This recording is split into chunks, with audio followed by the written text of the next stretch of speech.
Raggaasaa Birruu, Baaroo Tumsaa, Elomoo Qilxuu, Jaarraa Abbaa Gadaa, Abishee Garbaa, Hayilee Fidaa, Maannoo Mazannir, Hayila Maariyaam Gammadaa, Garasuu Dhukii, Asaffaa Shaaroo Lammii, Bakar Abdii, Caalii Shonee, Oliiqaa Dingilii fi Adamsaa Addoo. Bulchiinsi godina Wallaggaa dhihaa warri dhiyoo tana gulisooti nama nagaa fixe. Kaan qabnee kaan dura tarkaanfii fudhannee jedha. Ijjeechaan sunilleen gosa tokko ofirratti xiyyeeffattee miti jedha. Muummeen ministeera Itoophiyaa tarkaanfii mootummaan isa naannoo Tigray irratti fudhachuu jiru irratti sanbata dabre. Ibsa kenna. Ameerikaaf addunyaatti namni dorgommii boksii yookaan tantoommuutiin beekamu ka sekendii 30 keessatti dhiira hedduu cinaachi lafaan ga'e. Mike Tyson. Mike nafsibiila jedhaniin kaane qarii hubamee dorgommii lakkise amma bultii 20 duubatti waan ta'u na eegaa jechuu jira. Waan adda saniitti nu keessaa tokko. Qoltan dhaggeeffattoota keenya oduun galgala kanaaf qabnu kunoo. Naannoo magaalaa Maqaleetti dilbata kareessaa xayyaarri haleellaaf ergame farra xayyaaraan rukutamee kufe jechuudhaan mootummaan naannoo Tigray beeksisee jira.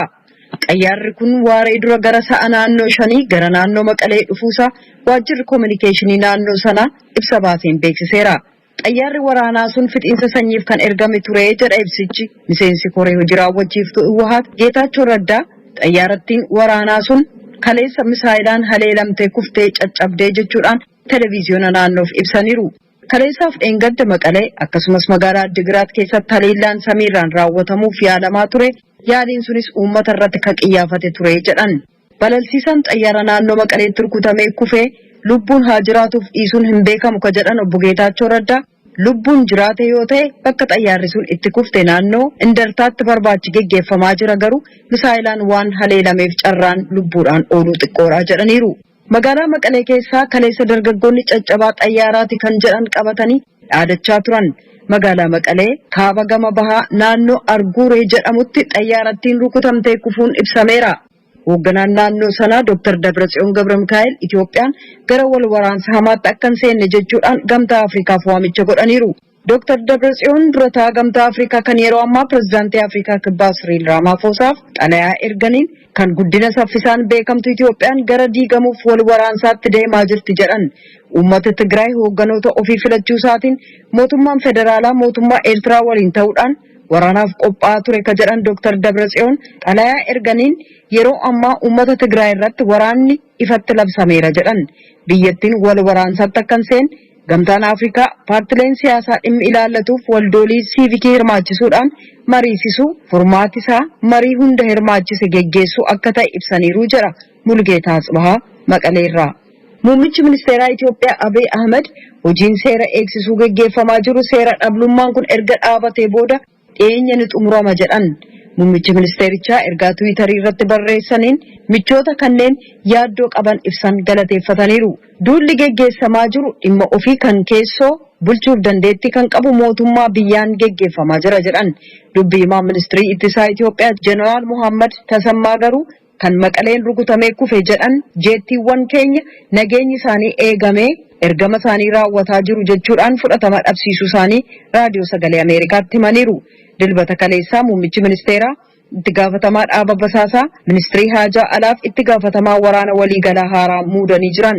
Muudamuun kun naannoo Amaaraa irratti dhiibbaa akka geessise ta'us mootummaan ibsa kenneen qabu. Muummichi ministeeraa Abiy kaleessa fuula feesbuukii isaanii irratti himannaaf heerri cabuu jechuun aangawoonni Iwahaat hanga tokkoon himannaalee dhiyaatillee tarreessaniiru.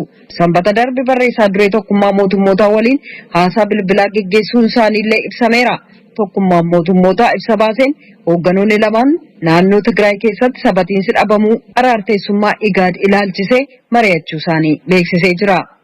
Durataan paartii Dimookiraasummaa Tigray Dr. Aragaawii Bareheetuu ta'uuf ibsa kennaniin hoogganni Iwahaat tarkaanfii mootummaan fudhataa jiru waraana uummata Tigray irratti geggeessamu fakkeessuun olola dhugaarraa fagaate jedhan. Maatii isaanii gara biyya alaatti erganii uummata Tigrayif quuqamuu fakkaachuun fudhataman qabu jedhaniiru. Fedhiin uummatichaa dhiibbaa jalaa ba'uu waan ta'eef uummata Tigrayif akka dhugoomu kanaafis akka hojjetan Dr. Aragaawiin beeksisaniiru.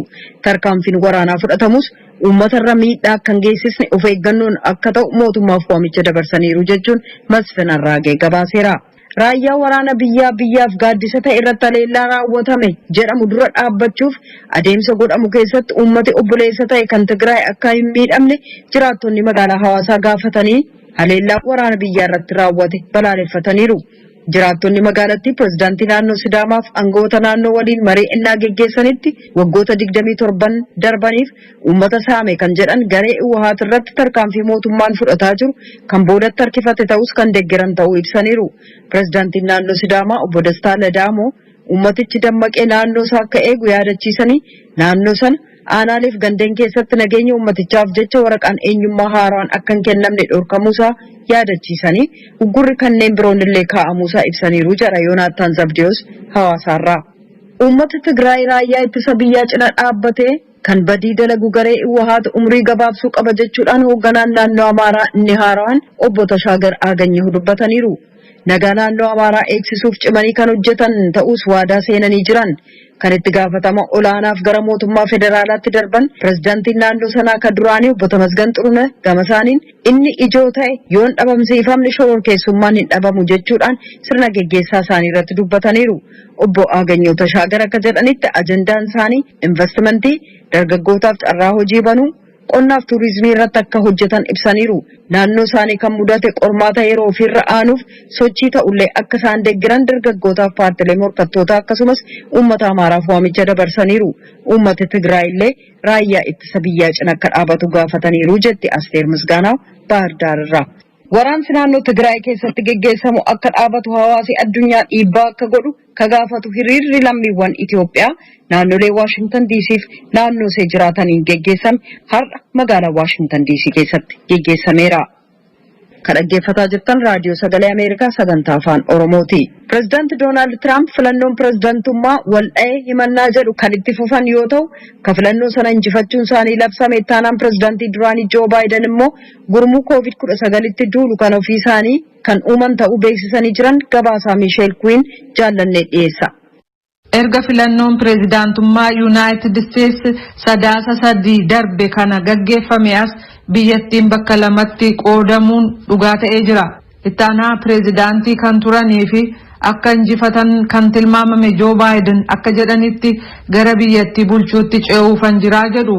Pireezidaant Tiraamp immoo sagalee uummataa lakkaa'uun kutaalee biyyattii keessatti itti fufee jira. Kana malees kutaalee shirrii hojjetameera jedhame keessatti iyyata koo akka naa ilaalamuuf carraa argachuun qabaa jedhan. Paartii Riippaabilikaanotaa irraa Kiristiin Noo'em bulchituu kutaa Saawus Daakotaati. What I think is interesting is this declaration from some individuals saying it was an overwhelming victory for Joe Biden. Namoonni hangi tokko Joo Baayiden waliigalaan injifateera jechuun labsuun isaanii nama dhiba. Kun ta'uu hin danda'u. Sababiin isaas kutaalee hedduun sun ammayyuu sagalee uummataa lakkaa'aa jiru jedhan. Hoogganoonni paartii Deemokiraatotaa gita isaanii kan warra Riippaabilikaanotaaf gaaffiin dhiyeessan biyyattiif jedhaatii Baayiden injifachuusaa fudhadhaa yookaan shira hojjetame jettaniif ragaa dhiyeessaa ka jedhu ture. Chris Coons senatara Deemokiraatotaa kan Delaware irraati. If Republicans are going to support President Trump in his resistance to accepting the outcome of the election, the president needs to show some facts, not just angry tweets. President Trump ba'ii filannoo hin fudhadhu sa jedhan sana Riippaabilikaanonni ni deeggaru taanaan ragaa dhugaa qabu agarsiisuu qaba. Barreeffama mufannaa Tiwiitarii irratti baasu sana mitii jedhan. Gareen Baayiden akka labseetti Baayiden gara biyyattii hoogganuutti ce'uuf garee dhukkuba COVID-19 irratti hojjetu hundeessee jira. Gama kaaniin amajjii 20 Baayiden kakatanii aangoo qabachuuf karoorri ba'e itti fufeera. Guyyaa sirna kakuu sanatti Baayideniif Tiraamp waltajjii irratti mul'achuun ergaa guddaa qaba. Biyyattiin duula filmaataarraa gara waan itti aanutti ce'uuf qophiidha jedhameera. Kan filannoo pireezidaantummaa Ameerikaa falmisiisaaf yeroo dheeraa fudhate injifachuun isaanii labsame Dimookiraatichi Joo Baayiden qophee mootummaa dhuunfachuu battala innaa jalqaban amajjii 20 innaa hirbuu seenanii aangoo fudhatan imaammata ijoo Tiraamp kan haquuf jiran ta'uu beeksisan. Joo Baayideniif kan itti aantu pireezidaantii ta'uun filataman Kamala Harris kaleessa marsariitii aangootti ce'uu isaanii beeksisu kan labsan yoo ta'u addunyaan battala fuula isaa gara weerara vaayirasii koronaa ittisuu daddaaqama dinagdee biyya guddittii weerara kanaan raafamteef jijjiirama qilleensaa akkasumas loogii sanyii tooftaan oofamu ittisuu irratti fuulleffachuu qabnaa jedhan. Bulchiinsi Baayideniif Harris haalawwan qormaata nutti ta'an dura dhaabbachuu isaa mirkaneessuuf guyyaa jalqabaa kaasee ni hojjenna. Fayyummaa biyya keenyaa eeguu, carraa milkaa'inaaf qabnu haaressuu, qixxummaa sanyii leellisuu fi jijjiirama qilleensaa dura dhaabbachuuf qabsoo goonu itti fufnaa akka Ameerikaatti tokkummaan waliin ni dhaabbannaa isa kana duraa caalaa cimnee ni kaanaa jedhaniiru. Taphaqaleetiin kilabiin Texan, kilabii Jaguar 27-25, Dolphins Cardinals 34-31, kilabii New Orleans Saints ammoo kilabii Tampa Bay Buccaneers 38-3 moote. Kilabiin akkammoo wantoonni taphataa beekamaa NFL Tom Brady'ti nama marroja waancaa kubbaa harkaa miilaa Ameerikaa Super Bowl moo'e. Dorgommii FA Cup illeetti jiran dorgommii kilaboota kubbaa miilaa Ingilizii dhibbedduu waliin taphata. Takkumaan ta'ennaan achumaan keessa galta. Hagammaatti Arsenaalitti marroo 14 shaampiyoona ta'e. Ardammoo kilabii Oxford City fi Northampton Town waliin taphata. Dorgommii FA Cup kana marsaa 12 taphatan. Marsaan qaraa first round ardobbaati. Marsaa qaraa tanaayyuu keessa kilabii 48tti jira. Dorgommii guyyaa boqonnaa taphatan waan taateef agagannu dhufoolleen deemti. Khaanin sibiili jedhan khaanin ammoo jabaa namni dhufu caalu jedhaniin Mike Tyson fi Roy Jones jarri lachuun nama Ameerikaatti dorgommii booksii yookaan tantoommuutiin addunyaa keessa beekan. Jones namganni 51tti marroo 75 dorgome 66 moo'ee kan keessa 47 warra waliin dorgomu dha'ilee tolchi knockout. Ufi ammoo marroo 9 moo'an. Irene Man ammoo maqaa moggaatii Mike Tyson'eeti. Tyson naf sibiilaati jedhaniin amma namganni 54tti marroo 58 dorgome 50 moo'e tan keessa 44 knockout warra waliin dorgomu gaggabsee dorgomii keessa baase. Jamoo amufi. Jedhe kun yuubame dorgomii lakkise ammaan tan ammoo walti qophaa'u jira. Arki Mike Tyson haga mariifataani abba isaa wal dorgome beeka. Taatullee sekondii 30 keessatti dhiiraddu cinaachi lafaan ga'e. Yoo dorgommii sunirra baatsee gaddaa jedheen Holyfield illee nam dorgommii tan irratti guddoo beekan. Holyfield nam gargaarni 24 gara 23 duratti Mike Tyson waliin wal dorgomu.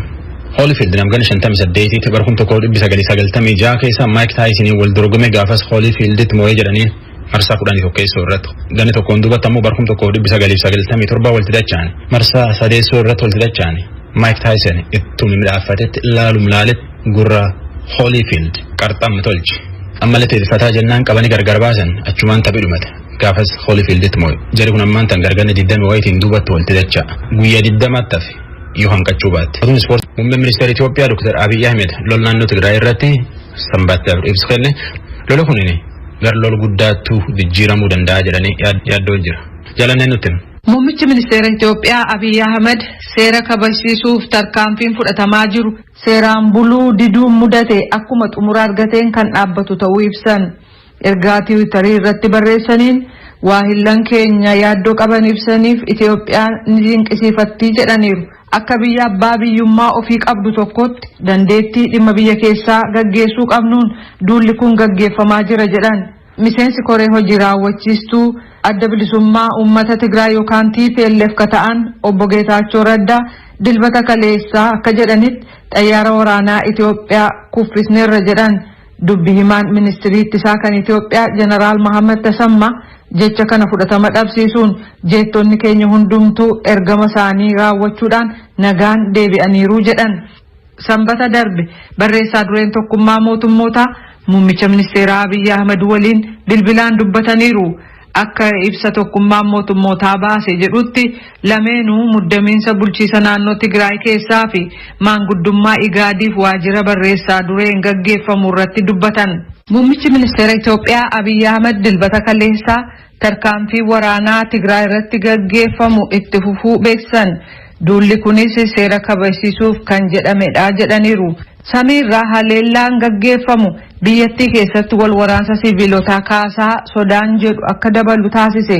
Muummichi ministeera Abiy hoogganoota Tigraay waliin akka dubbataniif waamicha tokkummaan mootummootaa fi michoonni kutaa sanaarraa dhiyaate fudhatama dhabsiisan. Humnootiin hooggana Tigraayiif amanamoo ta'an maadhee waraanaa Itoophiyaa kutaa sana keessa jiru haleeluun meeshaa waraanaa hatuuf yaalan jechuudhaan Dr. Abiy torban darbe duula waraanaa labsan. Hoogganni Tigraay jijjiirama demokraatawaa Itoophiyaa keessatti argame tuffatuu jechuun himatan Dr. Abiy. Xayyaaronni waraanaa kan mootummaa maadhilee Tigraay keessaa rukutaa jiru. Iddoon kunis Sudaaniif Eertiraa waliin waldaangeessa. Hojjetoonni gargaarsaa dilbata kaleessaa akka gabaasanitti kutaa sana bakka hedduu keessatti wal waraansa hamaa deemaa jira. Dhiyoo xiqqaate ajjeefamanii hedduun madaa'aniiru. Dilbata kaleessaa Dr. Abiy qondaala waraanaa tika nagaa Komishinara Poolisii Federaalaa fi Ministeera Haajaa Alaa haaraa muudanii jiru. Xiinxaltoonni akka jedhanitti walitti bu'iinsi hammaataa yeroo jiru kanatti walitti dhufeenya jabaa kanneen qaban gara sadarkaa olaanaatti ol baasan jedhu. Muummichi Ministeeraa Abiy bara darbe biyya ollaa taate Eertiraa waliin nagaa buusuun jijjiirama deemokiraatawaa biyya cunqursaan guddaan keessa jiru Itoophiyaatti argamsiisan jedhamuudhaan badhaasa Noobel kan nagaa badhaafamanii turan. Garuu ce'umsi deemokiraatawaan Dr. Abiy waadaa seenan walitti bu'iinsa Tigraay waliin uumame kanaan balaan isa mudachuu malaa jechuudhaan gareen Intercrisis Group jedhamu torban darbe akeekkachiisee jira. Dr. Abiy haasawaa televiziyoonaan dhageessan irratti hoogganoonni Tigraay qabiyyee akkamiin irra deddeebi'anii seera cabsaa akka jiran hawaasni addunyaa akka hubatuuf gaafatan. Gochi isaanii kun mootummaan seera kabachiisuuf akka tarkaanfii fudhatu taasisee jedhaniiru. Hoogganni Tigraay gama isaaniin gosa Oromoo irraa akka ta'an Dr. Abiy dhiittaa mirga namoomaa fi malaammaltummaa geessisaa turtan jedhee tarkaanfii ta'uu hin malle nurratti fudhataa jira jedhu. Waraanni Tplf yookaan adda bilisummaa uummata Tigraay kan muuxannoo duula waraanaa qabu kun kuusaa meeshaalee waraanaa hedduu qabaa jedhan hayyoon. Waraannii fi milishaan Tigraay walitti dabalamee 250,000 kan qabu ta'u gareen International Crisis Group hubachiiseera. Balaa guddaa mudachuuf jiran keessaa tokko waraanni Itoophiyaa gosaan qoodamuu mala. Akkuma kan Tigraay kan ofii qabaate san kun ta'aa akka jiru mallattoon agarsiisuu mul'achuu jalqabeeraa jedhu xiinxaltoonni. Biyya muddamiinsitti jabaatee jirtu kana keessatti dhalattoota Tigraay irratti tarkaanfiin haaloo ba'iinsaa fudhatamuun yaaddessaa ta'u tokkummaan mootummootaa gabaasa iccitiin qabame kan dilbata kaleessaa baaseen hubachiisee jira. Komishinarri Poolisii Finfinnee Geetuu Argaaw dilbata kaleessaa akka jedhanitti namoota 162 kanneen meeshaa waraanaa fi rasaasa qabatanii argaman kan hidhaman yoo ta'u kunis humnootii Tigraay deeggaruu shakkii jedhuun ta'uu dubbatan.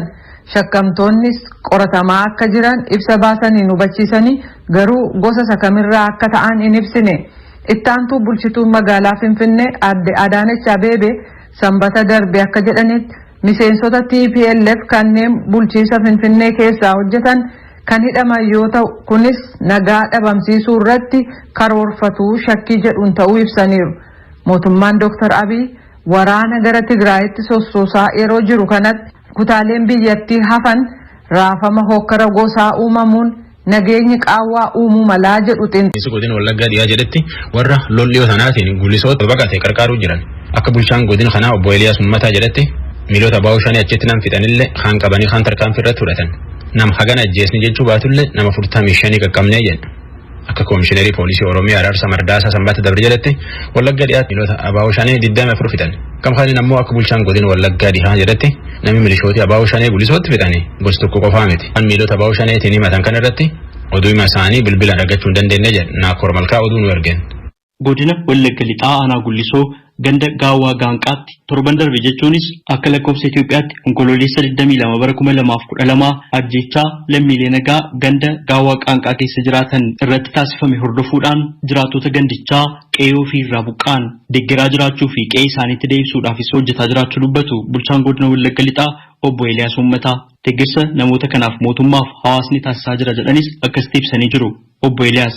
Namoota buqqa'es maqaadhaan kan beekaman kan galmaan dura hanga nama 200 naannoo sanatti kan agarree abbaa warraati. Guddina kan immoo gara 237 kan ta'an buqqa'anii baqatanii amma magaalaa Najjootti kan dhufan. Magaalaa xiqqoo aanaa Gullisoo sana keessa jirtu Callee kan jedhamu. Akkuma kana magaalaa Baabboo Gambee deemanii walumatti abbaa warraa 267 ta'uu isaanii namoonni buqqa'anii haala nageenyi isaanii yaachisaa ta'ee kan manni isaanii jalaa gubates qabeenyi isaanii jalaa barbadaa'es akkuma kana immoo kan sodaadhaan mana isaanii jaajitti ooyiruu isaanii maasii irratti dhiisanii horii isaaniis bakkeessanii namoonni bakka walitti qabaman sanarratti magaalaa Diilaa Boqodhaa barumsaa ijaaramaa jiru sadarkaa lammaffaa tokkotu jira achiidha kan isaan qubatanii jiranii achitti gargaarsa dadhabee namaafii jira. Isaan kun yeroo ammaatti gara ooyiruu isaaniittis deebi'anii midhaan hedduutu jira maasiirra wanta ta'eef bineensarraa kan eeggatan hattuurraa kan eeggatan achi oolaa kan jiranii fi deebi'ee horii isaanii walitti qabachuu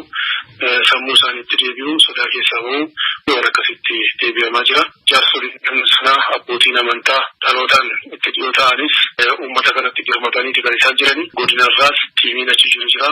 Aanaalee sadiirraas tiimiin deeggarsaa gadi achi jiru jira. Isaan kana wajjiniin ta'uudhaan jara kana jajjabeessanii naasuu keessaa baasanii gara hojii isaanii idileetti akka isaan deebi'anii hojiin hojjetamaa jiru. Aanaan guddisoos uummatarraa walitti qabuudhaan godinarraa nyaata dabalata daa'immanii gara oliitiin eegnoof keenyee jirrus akkuma kana guyyaa lammaffaatti kan qaqqabne yeroo ammaatti immoo fudhattee federaalli kan ergee pirezidaantiin keenya kallattii kennuudhaan karaa Oromiyaadhaa kan ergamanii gargaarsi adda addaa meeshaan bilcheeffatan adda addaa gara makiinaa 5 yeroo ammaa iddoo sana ga'ee jira raabsamaa jira jechuudha. Kanaaf naannoo gargaarsaatiinis firaashii dabalatee kan manaa jalaa gubatees kan jalaan gubatiniif iyyuu garaadha kan dhufee jiru jechuudha. Tarii yeroo iddoo tokkotti kuufamanii jiran kun adda addaa kan kaaneefis tiimiin fayyaa tokkos naannoo sanatti hundaa'ee qulqullina naannoo alanni ta'u bishaanis roottoon adda addaa naannoo sanatti dhiyaatee bishaanni gaarii fi akka isaan itti fayyadaman kan godhamaa jirutu jira jechuudha. Ajjechaa lammiilee nagaa irratti raawwatame kanaan waliigalaan lubbuun namoota 36 darbuudha kan dubbatan. Namootni madaanii yaalii argataa turanis turaniiru jedhan obbo Eliyaas.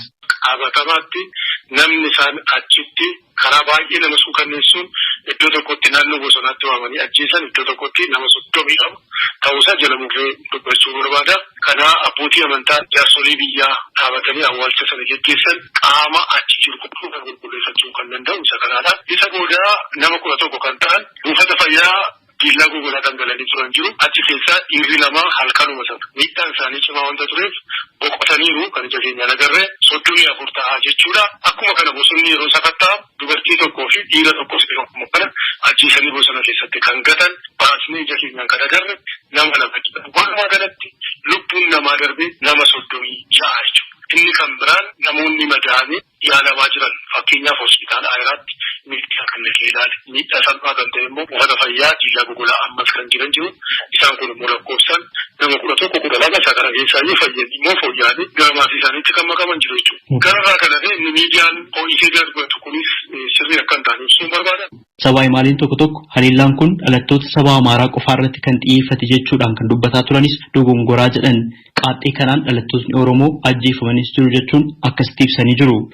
Awwaalaman ta'e keessaa maqaadhaan bulchaan ganda sanaa, baanagarri ganda sanaa, abbaan amantii ganda sanaa, jaarsoliin achi waggaa 35 wajjin kan wajjin jiran abaluudhanii kan maqaa kaasan kan isaanii wajjin iddoo awwaalan Oromoon gara nama 5 akka isaan ta'an maqaadhaan nu kaasaa turan amma maqaa isaanii yaadannoo koorra jira. Hidhattoota haleellaa kan raawwatan jedhan mootummaan Abaawo Shanii jedhee kan waamu hidhattootni kunneen immoo waraana bilisummaa Oromoo jechuun kan of waaman irrattis tarkaanfiin fudhatameera jechuun akkasitti ibsu obbo Eliyaas.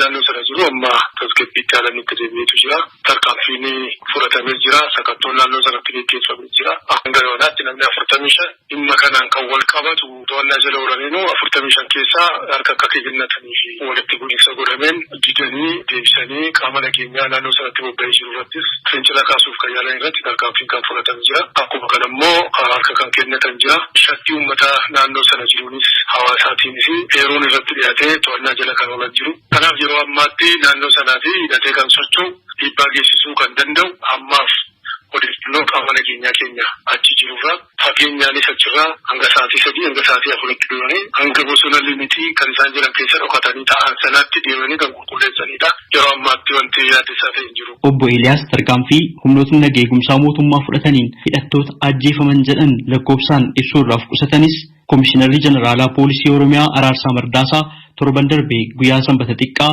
ibsa sabaa himaaleetiif kennaniin Wallagga Lixaatti hidhattootni Abaawo Shanii lammiilee nagaa irratti haleellaa raawwatan 24 ajjeefamaniiru jedhan. Hidhattootni Jeneraal Komishinarichi Abaawo Shanii jedhanii waaman 26 ta'an boojamaniiru jedhan. 23 ammoo gama nagaatiin humnoota nagaa eegumsaa mootummaatti harka kennataniiru jechuun ibsanii turan. Dhimma kana mirkaneeffachuudhaaf dubbii himaa waraana bilisummaa Oromoo zoonii lixaa bilisummaa guutaatti bilbilus yeroodhaaf milkoofne. Bilisummaa guutaa gaaffiif deebii torban darbeetiin haleellaa kan nuti raawwanne jedhanii turan. Akkas jechuunis kan isaan dubbatanii turan. Waraanni bilisummaa Oromoo kallattii qaba. Kallattii qabu keessatti immoo lammii adda addaa miidhuudhaa fi waan irratti fuulleffatu hin qabu. Lammii kamiin biyyicha keessa kan jiraatullee akkuma lammii Oromootti ni qabsaa fi ni jiraachisaa. Bitumsarraan ala tarkaanfii akkasii hin fudhatu. Gabaabaatti mootummaan uummanni waraana bilisummaa Oromoo akka jibbuu fi rifeensa yookaan immoo wiigii suuqiidhaa bitee warra rifeensa waraana bilisummaa Oromoo fakkaatu fakkeessuudhaan rifeensatti dha'ee baadiyyaa keessa gadhiisee qaamni mootummaan ijaarame yakka akkasii duguggaa sanyii guddii saamichaa fi wantoota maqaa bilisummaa Oromoo balleessan yookaan uummata Oromoo qabsoosaa booddeetti hambisan gochaa kan jiru godinaalee adda addaa keessatti raawwuutti akkasiin raawwachaa jirarraanala waraanni keenya iddoo sanatti kaleessa sin bobbaane gocha akkasii sin godhu kallattiin naamusaaf dambii inni qabu ni dhorkaa jechuudha kana. Haliillaa gullisoota torban darbee irraa namootni lubbuudhaan hafnee bakka biraatti baqannee jirraa jechuun dubbatanii turan yeroo ibsanitti raayyaan ittisa biyyaa haliillaa kana guyyaa tokko dursuudhaan naannoo sana gadhiisee ba'ee jedhanii turan bakkichatti humnootni naga eegumsaa mootummaa naannoos akka hin turre kan isaan dubbatanii turan dhimma kana irratti bulchaan godina Wallagga Lixaa obbo Eliyaas Uummataa akkas jedhu. Kan qaama nageenyaa moor isaanii yoo dubbistan gaarii ta'a. Nama godina kana jechuutti kan hin beeku raayyaan ittisa biyyaa naannoo sana akka inni ture hin beekama jechuudha. Kaampii lafa godhaa kanarra akka inni ture hin beekama. Dirqama kan biraatiif waamamanii akka jiranii guyyaa tokko guyyaa lama gidduutti dhageenyeerraa akka dhageenyeen qaama dhimmi isaa ilaalu. Of eeggannaan akka godhamu waraqaa fuudhaan akka godhamu qaamni nageenyaa kan biraan bakka bu'aa akka inni qophaa'aa ture jechuudha. Isaan sa'aatii afuritti ba'anii gaafa sanbatti duraa sana sa'aatii afuritti ba'anii diinni immoo sa'aatii ja'a walakkaatti jechuudha. Garaagarummaa sa'aatii lama walakkaatti naannoo sana diinni galee badii kan akka inni geggeessee ifatti beekamaadha. Kanarraa kanatti akkamittiin danda'e qaamni nageenyaa qaawwi akkamittiin uumamuu danda'e maal kan jedhu qoratamaa jira. Moor isaaniinis dubbistii argachuu dandeessan. Haliillaawwan suukanneessoo akkanaa akka raawwatamnee fi nagaan Oromiyaa lixaa akka deebi'uuf yaada furmaataa jedhanis obbo Eliyaas akkasitti dubbatanii jiru. Fedhii qaban sirriitti beekanii kaayyoo isaaniitti galma isaanii sirriitti beekanii karaa nagaa qabsaa'uudhaaf murteessuutu isaanirra jira inni yaadna. Karaa kanas kan murteessan baay'een isaanii marii yeroo adda addaa godhameen abbootii gadaatiin abbootii amantaatiin warra kana duukaa buufnee galan baay'ee isaaniitu jiru. Dirreen siyaasaa bal'aadha. Galanii karaa kamiinuu dorgomanii filannoo dhufu keessattis dorgomanii aangoo qabachuufis taanaan karaa sana deemudha. Kanaaf shororkeessummaan akkasii uummata nan qabsaa bilisan baasa jedhanii haasa'an ajjeesuu qaluu dararuu hojii piroojeektii adda addaa gufachiisuu hojii barnootaa hojii fayyaa gufachiisuu investimentii gufachiisuu carraa hojii adda addaa kan uuman godina kana keessatti hunda gufachiisuu jechuun biyya kana fayyaduu tun ta'e biyya kana ajjeesuu jechuudha. Kanaaf kana hubatanii gara nagaatti dhufan akkasaan qabsaan dhaamsa godhamuun barbaada. Waraanni bilisummaa Oromoo gama isaatiin giddu seentummaa qaama sadaffaaf walabaa gaafachaa turee jira. Haa ta'u malee mootummaan dhimmichi abbootii gadaa, haadholii siinqee fi jaarsolii biyyaa akkasumas hayyootaan akka xumuramuuf tattaaffii gochaa turuusaa ibsaa turee jira. Ammas harka isaanii karaa nagaatiin kennatanii kan seenan yoo ta'e dhimmi kun xumura argataa jechuun mootummaan ibsaa ture. Furmaata rakkoo kana ilaalchisee kanaan dura gaafatamanii kan turan dubbimaa waraana bilisummaa Oromoo zoonii lixaa bilisummaa guutaa akkas jedhanii turan. Mootummaa ilaallata kun mootummaa gaaffiin uummataa maal uummanni kun barbaada kamtu biyya kanaaf nagaa buusa jedhee gadi taa'ee gaaffii uummataaf deebii danda'u qaba kana fallisaa jechuudha. Daandii keenya irratti immoo nuti falli kanaa uummanni Oromoo falmataa kana itti fufee hanga bilisummaa isaa gonfatutti hanga mirga abbaa biyyummaa gonfatutti falmii isaa itti fufuu danda'u qaba. Itoophiyaatti jijjiiramni mootummaa waggootan darban 7 keessatti dhufee erga jedhamee as Oromiyaa lixaatti walitti bu'iinsa qaamolee naga eegumsaa mootummaa fi hidhattoota waraana bilisummaa Oromoo gidduutti taasifamaa tureen lubbuun lammiilee nagaa darbaa turuu fi sochii waliigalaa naannichaa yaaddoo keessa seenuusaa gabaafamaa turuun ni yaadatama. Naannoo magaalaa Maqaleetti dilbata kareessaa xayyaarri haleellaaf ergame farra xayyaaraan rukutamee kufe jechuudhaan mootummaan naannoo Tigray beeksisee jira. Xayyaarri kun waaree dura gara sa'a naannoo 5 gara naannoo Maqalee dhufuusaa waajjirri koominikeeshinii naannoo sanaa ibsa baaseen beeksiseera. Xayyaarri waraanaa sun fixiinsa sanyiif kan ergame ture jedha ibsichi. Miseensi koree hojii raawwachiiftuu Iwahaat Geetaachoo Raddaa xayyaarattiin waraanaa sun kaleessa misaayilaan haleelamtee kuftee caccabdee jechuudhaan televiziyoona naannoof ibsaniiru. Kaleessaaf dheengadda Maqalee akkasumas magaalaa Addigiraat keessatti haleellaan samiirraan raawwatamuuf yaalamaa ture.